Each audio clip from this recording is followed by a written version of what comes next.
የአሜሪካው ፕሬዝዳንት ዶናልድ ትራምፕ ከኢራን ጋር የሰላም ስምምነት ልንፈራረም የመጨረሻው ምዕራፍ ላይ ነን ቢሉም የኢራኑ መሪ ደግሞ አስደንጋጭ ነገር ተናግረዋል። ያበለጸግነውን የለፋንበትን ዩራኒየም ለማንም አሳልፈን አንሰጥም ማለታቸው ዶናልድ ትራምፕን ክፉኛ የሚያበሳጭ እንደሆነ እየተገለጸ ነው።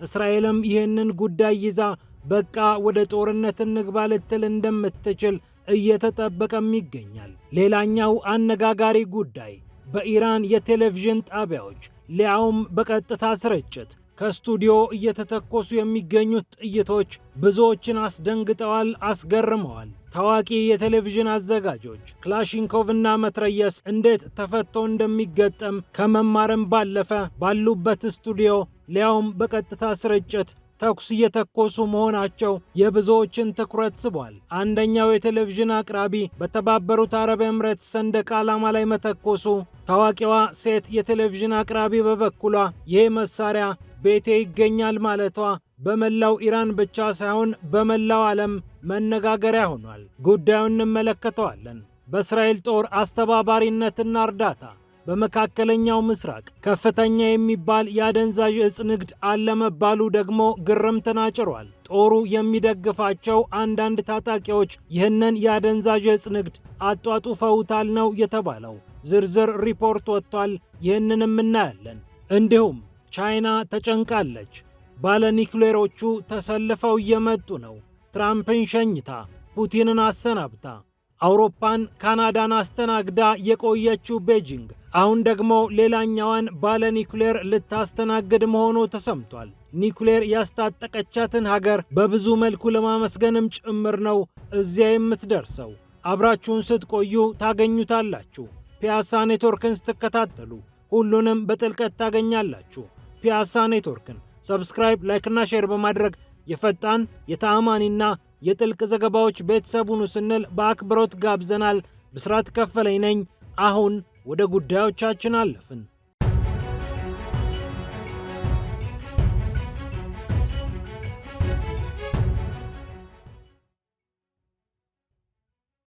የአሜሪካው ፕሬዝዳንት ዶናልድ ትራምፕ የሚሉት ሌላ፣ ሞጅታባ ኻሜኒ የሚሉት ሌላ ሆኗል። ትራምፕ የንግግራችን ማብቂያ የሚሆን የመጨረሻው ምዕራፍ ላይ እንገኛለን ቢሉም አያቶላ ሞጅታባ ኻሜኒ ደግሞ የለፋንበትን የደከምንበትን ዩራኒየም አሳልፈን አንሰጥም ሲሉ መናገራቸውን ሁለት ከፍተኛ የኢራን ባለስልጣናት ለመገናኛ ብዙሃን ተናግረዋል። ኢራን ያበለጸገችው ዩራኒየም በትንሽ ትዕግስት ብቻ ወደ ጦር መሳሪያነት መቀየር እንደሚችል ሲነገር ቆይቷል። እናም ይህንን የበለጸገ ዩራኒየም አሳልፈው መስጠት ማለት በእስራኤልና አሜሪካ ዳግም እንድንጠቃ ኢራን ይህንን አልፈለገችም ተብሏል። ሞጅታባ ኻሜኒም በዚህ ጉዳይ ላይ ቀጭን ትዕዛዝ ለበታቾቻቸው እንደሰጡ እየተገለጸ ነው። እንደ ሮይተርስ ዘገባ ኢራን በዚህ አቋሟ ከቀጠለች የአሜሪካው ፕሬዝዳንት ዶናልድ ትራምፕን ከማበሳጨትም አልፋ እስራኤል ወደ ዳግም ጦርነት እንግባ ብላ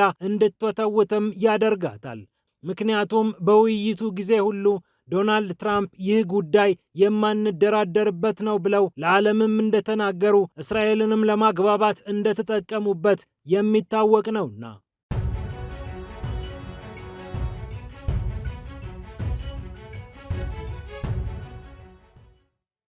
ይህ እንዳለ ሆኖ በኢራን የቴሌቪዥን ጣቢያ ስቱዲዮዎች ሊያውም በቀጥታ ስርጭት የኢራን የቴሌቪዥን አቅራቢዎች የጦር መሳሪያ ፈተው ሲገጥሙ ሲተኩሱ እየተስተዋለ ይገኛል።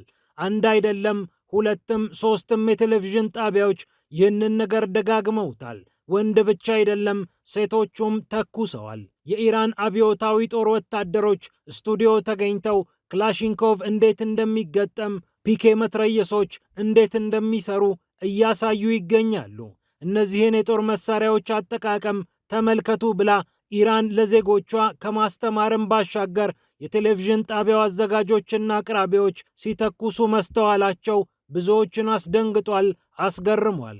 የሀገሪቱ መንግስት ጣቢያ የሆነው አይሪብ ኢስላሚክ ሪፐብሊክ ኦፍ ኢራን ብሮድካስቲንግ ለኢራን አብዮታዊ ጦር ታማኝ ከሚባሉ የቴሌቪዥን ጣቢያዎች መካከል አንደኛው ነው። የቴሌቪዥን ጣቢያው ዳይሬክተርም የሚሾመው በኢራኑ መሪ እንደሆነ ይታወቃል። ታዲያ በሶስተኛው ቻናሉ ላይ ይህ የቴሌቪዥን ጣቢያ የክላሽንኮቭ ጠመንጃ አጠቃቀምን በተመለከተ አንድ አጠር ያለ ዝግጅት አቀረበ። የፕሮግራሙ አቅራቢ ከአብዮታዊ ጦሩ ጠመንጃውን ተቀብሎ እንዲህ አለ። እንድተኩስ ይፈቀድልኛል ሲል ጠየቀ። ወታደሩም ይሁንታውን አረጋገጠለት። ኢላማውን በተባበሩት አረብ ኤምሬትስ ሰንደቅ ዓላማ ላይ አድርጎ እዛው ስቱዲዮ ውስጥ ከክላሽንኮቭ ቃታ ስቦ ተኮሰ። በቀጥታ ስርጭት ላይ እንዲህ አይነት ነገሮች ተደጋግመው እየታዩ ነው ተብሏል። በሌላ የቴሌቪዥን ስርጭት ደግሞ አንድ የቴሌቪዥን አቅራቢ ተኩስ ከተኮሰ በኋላ ይሄ ለጨዋታ ነው፣ አምርረው ከመጡብን ጠመንጃችንን እንዲህ አንስተን እንዋጋቸዋለን፣ ወራሪዎችን አንታገስም ሲልም ተናገረ።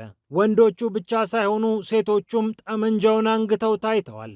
ሙቢና ናሲሪ የተባለች ታዋቂ የቴሌቪዥን አቅራቢ ክላሽንኮቫን ይዛ ይሄ መሳሪያ በቅርቡ ተሰጥቶኛል፣ አስፈላጊ ከሆነ በረሃ ወርደን እንዋጋበታለን አለች።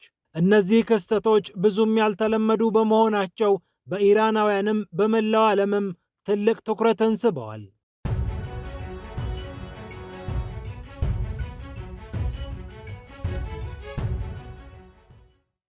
ከዛው ከመካከለኛው ምስራቅ ሳንወጣ የእስራኤል ጦር ያስታጥቃቸዋል የተባሉ ሚሊሻዎች የአደንዛዥ እጽ ንግድ ላይ ተሰማርተዋል ተብሏል። በዮርዳኖስና በሶሪያ ድንበር እየተላለፈ ያለው የአደንዛዥ እጽ መጠን በከፍተኛ ደረጃ አድጓል ተብሏል። ንግዱን እያሳለጡ የሚገኙት ደግሞ የድሩዝ ሚሊሻዎች ናቸው እየተባለ ይገኛል።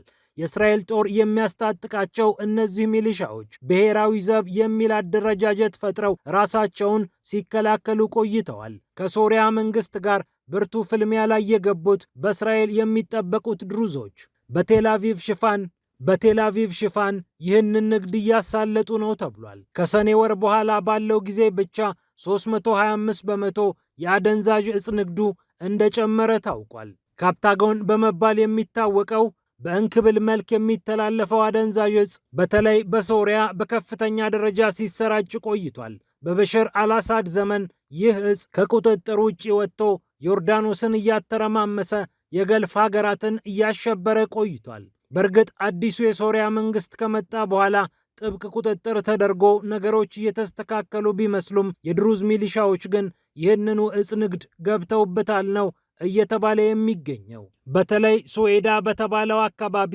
እጹን ከማዘዋወርም ባለፈ የማምረት እንቅስቃሴ ታይቷል ነው የሚለው ኒው ላይንስ መጽሔት በሰፊ ዘገባው።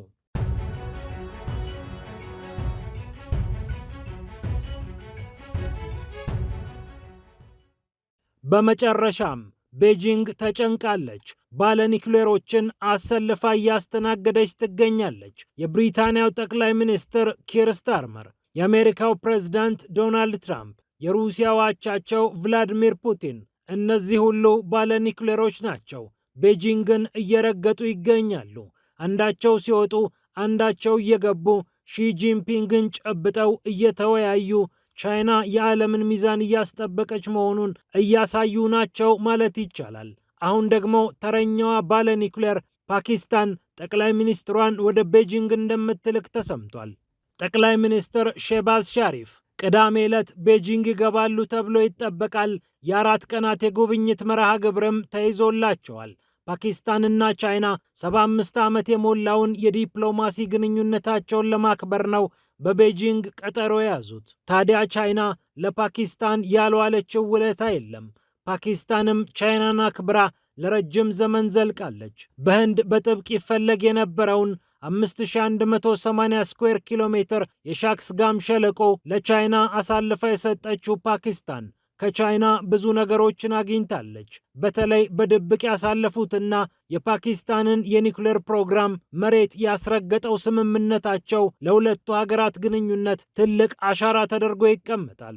1971 ላይ በህንድ በከፍተኛ መጠን የተሸነፈችው 93,000 ሰራዊቷን ያስማረከችው ከህንድ ጋር ስትዋጋ ባንግላዴሽ አይኗ እያየ ሀገር ሲሆን የተመለከተችው ፓኪስታን ህንድ የኒውክሌር መሳሪያ ባለቤት ስትሆን አይኗን ማየት አቃታት። ኢስላማባድ በዚህ ጊዜ ነበር የቤጂንግን ደጅ የረገጠችው።